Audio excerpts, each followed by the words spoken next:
Amém, meus irmãos, a paz do Senhor. Boa noite, sejam todos muito bem-vindos na casa do Senhor. Queria convidar a noiva do Cordeiro para se pôr de pé, por gentileza. Glórias a Deus. Enquanto vocês se colocam de pé, eu quero louvar a Deus pela vida dos irmãos, de todos vocês que aqui estão, de modo especial, nosso irmão Diácono Everton e a nossa irmã Isabela, que fizeram bastante estrada para estar com a gente aqui, o Teodoro também. Estamos muito felizes, com a presença de vocês. Que Deus continue abençoando, em nome de Jesus. A todos os irmãos aqui de Mantova também, muito feliz com a presença de cada um de vocês. É bem verdade, quando chega o frio, alguns irmãos começam a ficar com medo de sair de casa, Mas não vamos deixar o frio nos parar, meus irmãos. Amém? Vamos permanecer sempre fiéis ao Senhor, até porque Deus tem nos abençoado com toda sorte de bênçãos e nós devemos ser gratos a Deus, por tudo que Deus tem feito. Amém? Glórias a Deus. Meus amados, nós vamos nesse momento fazer a leitura da palavra do Senhor. Se encontra o livro de Mateus, capítulo 24, versículo 1 e 2. Glórias a Deus. Hoje é culto da vitória. Eu tenho uma palavra nessa noite para a tua vida. Eu estava orando. Para quem prega quase todos os dias, a gente tem que ter sempre algo fresco de Deus e dos céus, Então a gente acaba vivendo sempre na dependência do Senhor. E ontem fui orar, lembro um pouco antes de dormir, eu estava orando e Deus ministrou ao meu coração essa palavra. Então não é comida de micro-ondas, Que é comida que veio direto do forno de Deus, diretamente do céu. Amém? Mateus 24, versículo 1 e 2. Os irmãos que não trouxeram a Bíblia podem acompanhar aqui atrás. E quando Jesus ia saindo do templo, aproximaram-se dele os seus discípulos para lhe mostrarem a estrutura do templo. Jesus, porém, lhe disse: não vedes tudo isto? Em verdade vos digo que não ficará aqui pedra sobre pedra que não seja derribada. Você pode dizer amém? Glórias a Deus. Depois, se puder trazer um pouquinho d'água para mim, por gentileza. Amém? Glória seja dada ao nome de Jesus. Estamos aqui nessa quarta-feira. Os irmãos podem se acomodar, muito obrigado. Já oramos. Então agora nós podemos já ir diretamente para a palavra do Senhor. Meus amados, eu quero falar sobre a vinda do Senhor Jesus. A palavra de hoje, ela será semelhante à última mensagem que eu preguei aqui na quarta-feira, que é uma mensagem em estilo ensinamento. Então, pode ter certeza que você vai aprender bastante. Quem quiser aprender, hoje é o dia que você vai ter um maná do céu aqui para você se alimentar, amém? Enquanto isso eu vou pegar um pouquinho d'água, que a minha voz não está tão bonita igual a das irmãs que louvaram aqui, amém? Glória seja dada ao nome de Jesus. Meus amados, os discípulos chegaram até o Senhor Jesus e fizeram algumas perguntas a Ele. Interessante que a pergunta dos discípulos e a dúvida que os discípulos tinham é a mesma que eu e você temos. Quando será a vinda do Senhor Jesus? Mas eu quero um pouquinho fazer uma introdução aqui para você entender e depois nós vamos chegar até essa parte, tá bom? O rei Davi, ele quando foi colocado no trono para reinar como rei de Israel, agora ele está em uma posição de muita honra, muita glória, muita pompa, e ele estava sendo muito honrado pelo Senhor, nessa posição como rei da nação de Israel. Mas um dia ele caminhando dentro do seu palácio, ele olha para o lado e ele vê o quê? O tabernáculo, a tenda, era algo simples. E quando o rei Davi, ele olha para aquela tenda, ele disse: não tem como eu viver num palácio como esse e deixar Deus morando numa tenda, porque eles consideravam a tenda como se fosse a casa de Deus, e na verdade a tenda possuía a Arca da Aliança, e dentro da Arca da Aliança estava ali todos aqueles utensílios, e a Arca da Aliança representava Deus no meio do povo. Inclusive a Bíblia orienta sempre a tenda a estar no meio das 12 tribos de Israel. E o que é interessante, meus irmãos, é que Davi, então, agora com o coração cheio de alegria para poder construir o templo, Deus diz: olha, o seu desejo ele me agrada, mas você não vai construir. Quem vai construir será o seu filho Salomão. E Salomão, ele vai construir o templo, ele vai deixar um templo muito bonito, vai fazer uma grande inauguração. E na inauguração, o negócio foi tão forte, meus irmãos, que o povo não conseguiu ficar de pé do tamanho da glória que foi derramada naquele lugar. Então foi um dia ímpar, foi um dia muito especial, onde Deus desceu naquele lugar, o ambiente foi tomado pela presença de Deus, porque o povo estava ali com o coração desejoso. Realmente o povo de Israel estava feliz de estar na casa de Deus, de poder inaugurar o templo do Senhor, assim como você está nessa quarta-feira, amém? Eu acredito que nós que viemos nas quartas-feiras, a gente tem que vir para cá empolgado, meu irmão. Você tem que vir para a casa de Deus, vir se alegrando mesmo e dizendo: olha, eu estou indo para a casa do Senhor, é para a casa do meu Deus, do meu Salvador. Então você tem que chegar aqui alegre, meu irmão, não é ficar de cara feia não, é se alegrar mesmo, porque você está na presença de Deus, na presença do Senhor. E aquele dia a glória foi muito grande, mas aí Salomão, ele vai começar a caminhar por lugares errados, e o que Deus vai fazer? Deus vai permitir agora os inimigos de se levantarem, e o templo será destruído. O templo que é destruído, o templo de Salomão, que foi aquele que introduziu o tabernáculo agora para dentro do templo, e o templo foi destruído. Zorobabel, que vai agora estar reinando lá, vai conseguir restabelecer o culto, vai refazer o templo, mas o templo ele não foi nem reconhecido, porque ele não era mais magnífico, não era mais aquele templo lindo. Então eles nem consideram o templo de Zorobabel. Se você for fazer pesquisa, nem quase aparece o nome dele, mas Zorobabel, ele refez o templo, e eles voltaram a fazer os cultos, e Deus vai se alegrar com isso, mas eles vão novamente cair na tentação, e eles vão então pecar, e Deus vai permitir novamente os inimigos entrarem em Israel e destruir o templo, a cidade, e novamente o templo de Deus agora ele está abandonado. Aí vai um rei chamado Rei Herodes. O Rei Herodes, agora já estamos no contexto do Novo Testamento. Ele vai assumir o trono de Israel, e ele vai pegar e vai fazer o maior, melhor templo de todos os tempos. Ele refez o templo antigo no mesmo lugar, porém ele acrescentou muitas outras coisas, e ele fez um templo extraordinário, grandioso, uma das coisas mais lindas da época. Só para você ter noção, era uma das principais atrações do mundo da época. Todo mundo queria ir para lá só para ver o tamanho da estrutura e toda a beleza que se encontrava naquele lugar, e o rei Herodes fez isso para agradar o povo. Mas foi nesse templo, meus irmãos, que Jesus chegou. E a Bíblia diz que no versículo 1 e 2, Jesus está saindo do templo, esse templo do rei Herodes, esse templo glorioso. E quando ele está saindo do templo, os discípulos param ele. Ele disse: mestre, olha o tamanho dessa estrutura, mestre. O senhor está vendo? Olha só que coisa linda, magnífica. Jesus olha para eles e diz assim: olha, eu quero que vocês entendam uma coisa. Nesse lugar não vai ficar pedra sobre pedra que não será derribada. E os discípulos ouvem isso e ficam sem entender, né? Ficam sem entender, e eles vão ficar naquela curiosidade. Depois Jesus vai sair dali. No versículo 3 ele vai para o Monte das Oliveiras, e lá no Monte das Oliveiras os discípulos vão chegar novamente agora até Jesus e vão dizer: mestre, o senhor falou lá sobre a sua vinda, né, que aquele lugar, né, o templo seria destruído, mas que templo é esse?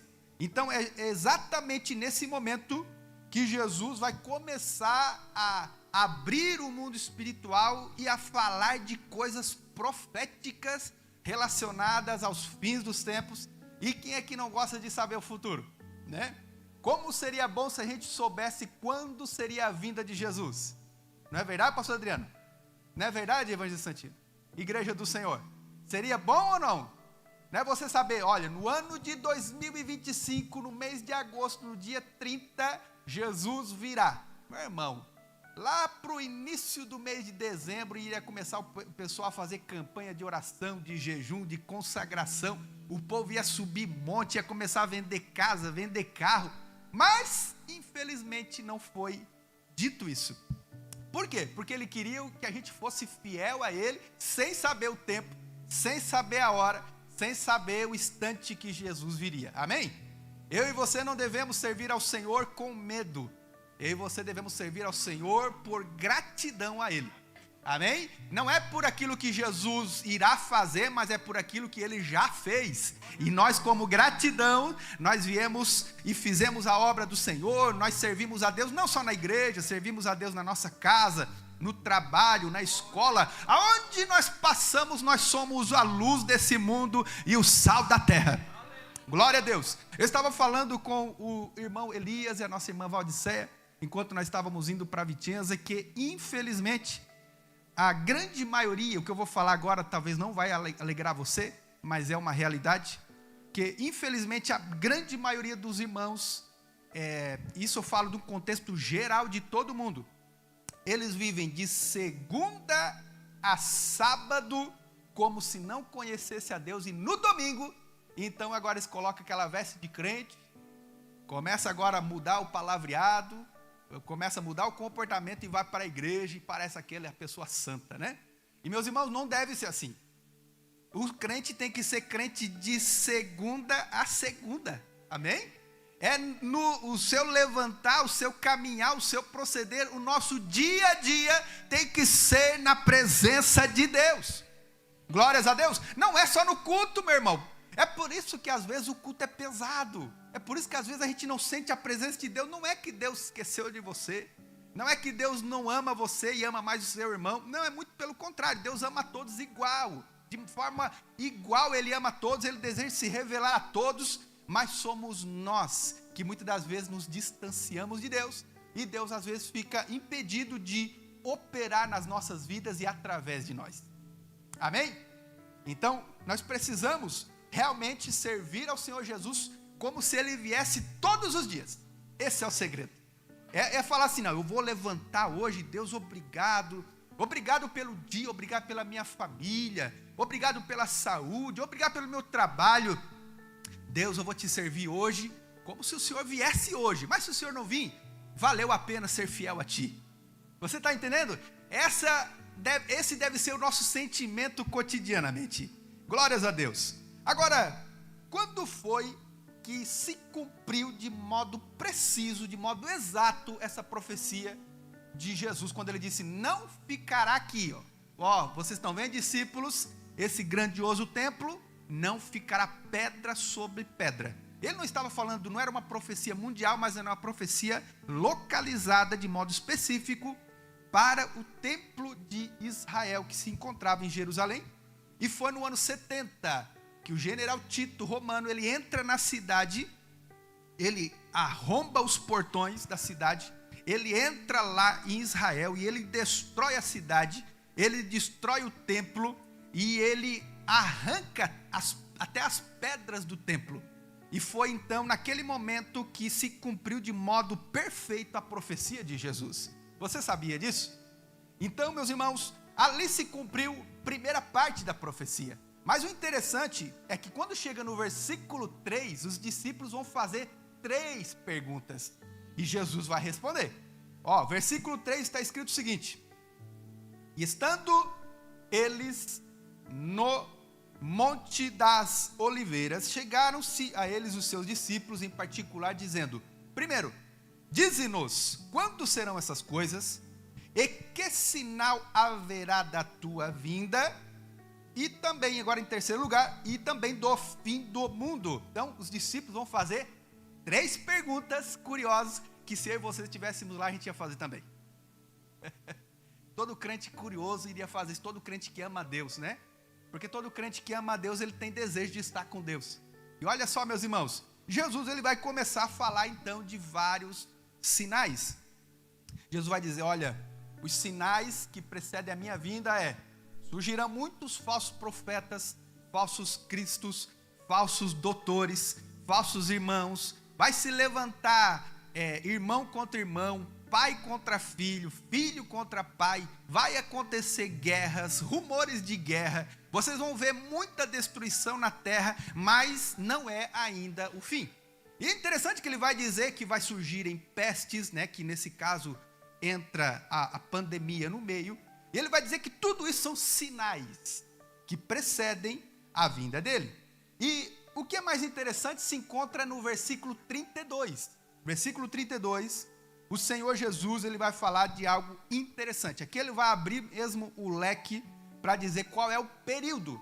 Eu e você não sabemos o ano, eu e você não sabemos o mês, não sabemos o dia, mas nós sabemos o período. Amém? Por que nós sabemos o período? Porque a Bíblia fala sobre o período. Olha só, meus irmãos. E isso aqui que eu vou falar daqui para frente vai começar a deixar você um pouco mais preocupado, inclusive com a sua própria salvação, né? Eu acredito que você vai querer alinhar algumas coisas que estão meio desalinhadas. E o propósito é justamente esse. Jesus irá falar da parábola da figueira. Meus irmãos, ó, versículo 32. Aprendei, pois, esta parábola da figueira. Quando já os seus ramos se tornarem tenros e brotam folhas, sabeis que está próximo o verão. Você sabia que a figueira é um símbolo de Israel, seja no Antigo que no Novo Testamento? Em todo o Antigo e Novo Testamento, a figueira é um símbolo da nação de Israel e do povo também de Israel. E agora, quando é que essa figueira floresceu? Já houve o florescimento dessa figueira? Meus irmãos, sabia que desde o ano 70 depois de Cristo, a nação de Israel praticamente ela ficou à mercê. Era uma nação agora sem muros, sem rei, sem dominantes. Todo mundo chegava lá e dominava Israel. Por quê? Era uma nação desorganizada, não tinha mais um rei, não tinha mais guarda, não tinha mais exército.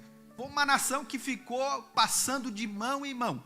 E foi passando por várias nações. Vários imperadores chegaram lá e dominaram a nação de Israel. Mas um dia a figueira voltou a florescer. Quando foi? No ano de 14 de maio de 1948, a figueira voltou a florescer. É isso mesmo. Após a Segunda Guerra Mundial, a figueira voltou a florescer. Israel, nesse ano, agora calcule, faça o cálculo junto comigo. 1948, a figueira floresceu. Agora Jesus vai falar, esta geração, versículo 33 e 34, tem um outro segredo. Ó, versículo 33 e 34. Igualmente, quando virdes todas estas coisas, sabei que está próximo às portas. Em verdade, eu vos digo que não passará esta geração sem que todas estas coisas aconteçam. Então Jesus vai falar, quando a figueira floresceu em 1948, não passará esta geração sem que todas estas coisas aconteçam e vocês vejam, inclusive, o Filho do Homem voltar. Então, meus irmãos, se ele falou de uma geração, começa agora a analisar junto comigo. Quanto tempo tem uma geração? Você já parou para pensar? Geração, ela tem em torno de 70 a 80 anos, segundo está escrito no livro de Salmos 90, versículo 10. A duração da nossa vida é de 70 anos, e se alguns, pela sua robustez, chegam a 80 anos. O melhor deles é canseiro e enfado, pois passa rapidamente e nós voamos. Interessante isso, né?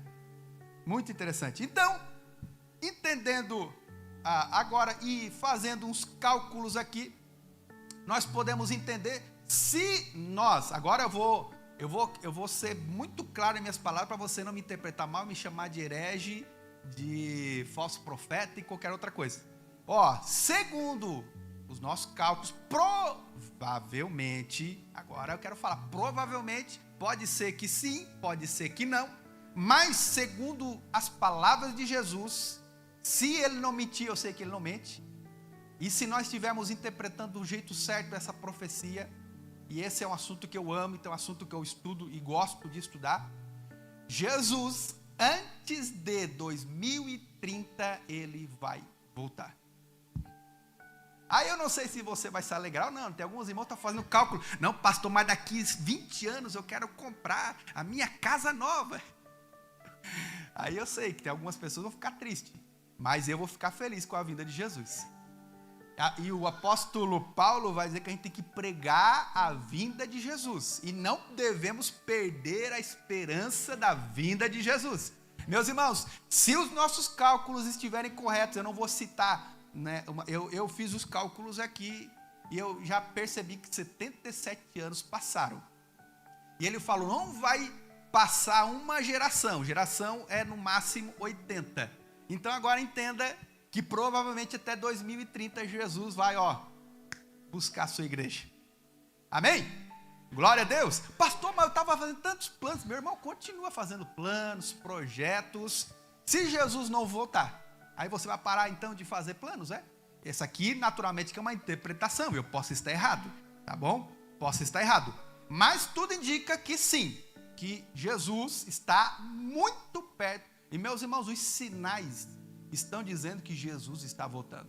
É só você ligar a televisão, você não precisa ligar a televisão, é só você olhar o clima, como é que estão as coisas, quantos escândalos estão acontecendo, quantas pessoas que estão parando, desanimando, parando em meio da caminhada. E meus irmãos, eu e você não fomos chamados para parar, não fomos chamados para ficar olhando para a esquerda, nem para a direita, olhando para o irmão que caiu, olhando para o pecado, para o escândalo do pastor que se matou, para aquele irmão que abandonou a fé, aquela pessoa que era referência para você. Eu e você devemos olhar firmes e focados em Jesus, autor e consumador da nossa fé. Aleluia, porque muito em breve ele voltará e ele vai arrebatar a sua igreja. Ô glória, amém? Diga amém. Ô glória, olha só, aí Jesus ele vai dar um outro detalhe interessante agora. Essa passagem aqui também é muito interessante. Ele vai falar como será agora a vinda dele. Ele vai dizer que ele virá como um ladrão na noite quando ninguém espera. Você sabia disso? Que Jesus se compara a um ladrão que vem durante a noite, inclusive quando o pai de família não espera. Sabe o que ele está dizendo? Eu vou vir numa hora que vocês não sabem. Ele fala que ele vai vir numa hora que a gente não sabe. Ele não diz que a gente não sabe o ano, que a gente não sabe o período, a gente não sabe a época. Então, meus irmãos, pode ter certeza, se o Espírito Santo ministrou ao meu coração ontem, e hoje pela manhã, eu levantei e disse, Deus, o Senhor tinha falado comigo, mas eu me esqueci. Aí Deus falou, eu orando, o Senhor falou, meu filho, a palavra é essa aqui. Eu disse, opa, glória a Deus. E a gente tem que ser sensível à voz do Espírito Santo. Eu tenho certeza, se Deus mandou eu pregar hoje e falar sobre esse assunto, é porque a vinda dele está muito perto, né? Está muito às portas, como a Bíblia diz. A vinda de Jesus está muito pertinho, meu irmão. Então aproveita a vida. Isso, aproveita, mas não deixa de vir na igreja, tá? Aproveita a vida. Pega o dinheiro que está no banco, gasta, sai com a família, aproveita, meu irmão. Quando Jesus voltar, a gente não vai deixar nada para o anticristo, não, né? Tem pessoas que querem deixar o banco cheio de dinheiro para o anticristo. Meu irmão, pega o dinheiro, usa e seja abençoado, amém? Glória a Deus. Claro que se você viver bem e mesmo assim tiver dinheiro para você guardar em abundância no banco, glórias a Deus por isso. E se você quiser abençoar a vida do pastor, ele vai ficar muito feliz também. Inclusive, se você quiser convidar para ir comer uma carne lá na sua casa, eu vou ficar feliz da vida, tá bom? Vamos voltar aqui para o assunto para a gente, só para descontrair isso. Ele vai vir como ladrão. Olha só o que está escrito, Mateus, já estou indo para o final, 24, versículo 43 e 44. Mas considerai isto, se o pai de família soubesse a que vigília da noite havia de vir o ladrão, vigiaria e não se deixaria arrombar a casa. Então Jesus está dizendo que ele vai vir como ladrão. Bom, o ladrão tem algumas características, ele vem na hora que ninguém espera, que ninguém sabe, mas tem uma característica que ninguém para pensar, que o ladrão ele vem para roubar coisa boa. Ladrão só entra na casa para pegar o que tem de bom, meu irmão. Se ele vê lá uma televisão quebrada e uma televisão nova, ele vai levar o quê? A nova. Se ele encontra lá uma joia, uma bijuteria, né? Se ele consegue ver lá e ele vai analisar, bom, o que tem de bom aqui? Uma bijuteria. e um colar de ouro, né, de diamante, com certeza ele vai levar o que tem de bom e de precioso dentro dessa casa. Meu irmão, eu quero dizer uma coisa: Jesus, quando vier para essa terra, ele vai pegar o que tem de bom nessa terra. Ele vai pegar as joias preciosas que existem aqui na terra. Eu quero dizer que para Deus você é uma joia preciosa. Você é alguém que tem muito valor para Deus. E Ele vai vir como ladrão e Ele vai pegar aquilo que tem de mais precioso e Ele vai levar consigo. Aleluia, para a glória. Diga amém. Diga eu creio. Diga eu tomo posse dessa palavra. Oh glória! E se você não sabe, meu irmão, a vinda do Senhor Jesus será algo que você não vai poder ter tempo para se arrepender depois.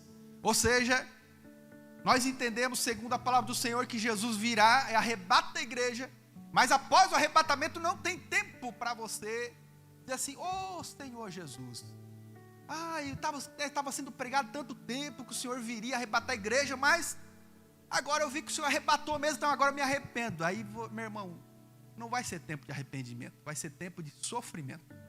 Vai ser tempo onde todos aqueles que aqui estiverem serão marcados pela besta. E a Bíblia diz: esse tempo as pessoas não vão poder nem comprar, nem vender se não tiver a marca da besta. Significa controle total do anticristo sobre a sua vida. Mas eu declaro e eu profetizo em nome de Jesus que ninguém dá de Mantova.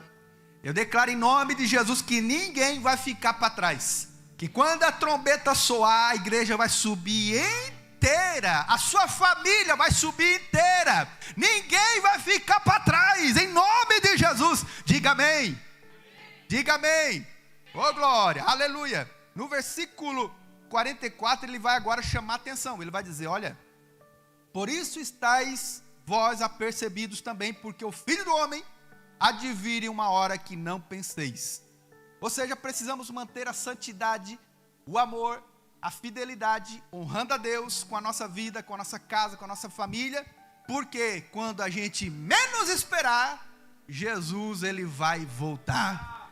Quando menos você esperar, a trombeta vai soar, meu irmão. E nós vamos subir, nós vamos estar para sempre com o Senhor na glória.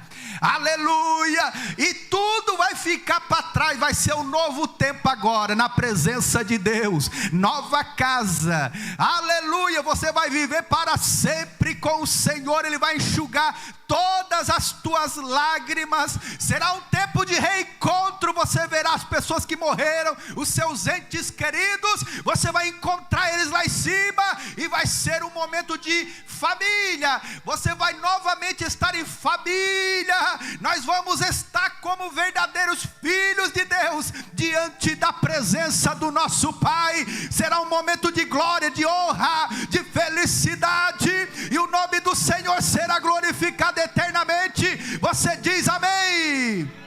Oh glória, vamos ficar de pés, meus irmãos, vamos dar um aplauso a Jesus pela sua palavra. Oh glória, quero que você pergunte para pelo menos uma pessoa que está próxima de você: você tem essa esperança da vinda de Jesus? Agora faça uma outra pergunta: você está pronto para a vinda de Jesus? Se você não se sente pronto, coloca a tua vida no altar hoje, porque Jesus está voltando, meus irmãos, e a gente não pode mais perder tempo. Vale a pena servir a Deus, vale a pena ser fiel a Ele. E eu quero orar pela tua vida, eu quero orar pela tua casa, quero orar pela tua família, porque, meus irmãos, a gente não quer que ninguém fique para trás. Jesus está voltando, e eu profetizo que você viva os melhores anos da sua vida, que Deus possa te abençoar com toda sorte de bênçãos, mas priorize sempre o reino de Deus.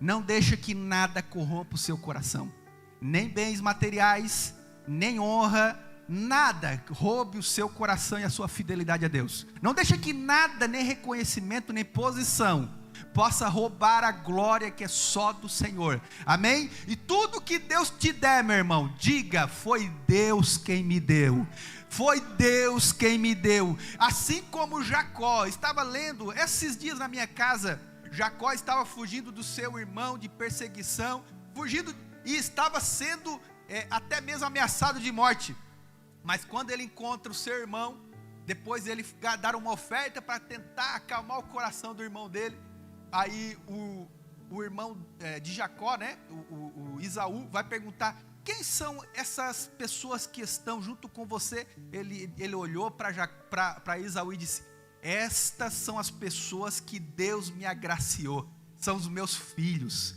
é a minha família. Meus irmãos, então valoriza a sua família, honra a Deus com a tua casa, com os teus bens, porque Jesus está voltando e vale a pena ser fiel a Deus. Diga amém.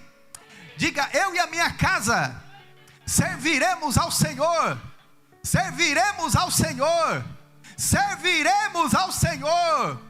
Amém, amém.